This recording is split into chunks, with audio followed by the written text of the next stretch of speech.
সংখ্যাগরিষ্ঠ ভারতবাসী সংখ্যালঘু মুসলমানদের সাথে বৈষম্য করছে।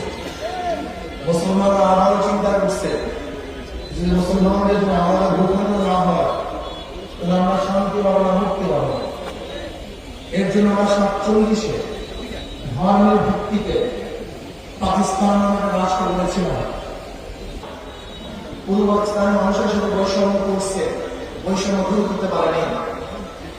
এই বৈষম্য দূর করার জন্য সাম্য, মানবিক মর্যাদা, সামাজিক ন্যায় বিচারের ভিত্তিতে আমরা এক করে আলাদা হয়ে দেশ স্বাধীন করেছিলাম, ভেবেছিলাম বৈষম্য দূর হবে।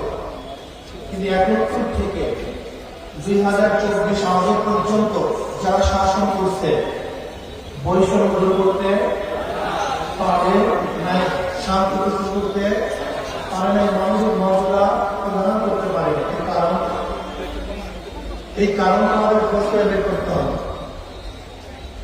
শুধু দেশ, দল, নেতা পরিবর্তন আমাদের দেশে শান্তি আসতে পারে না। এদেশে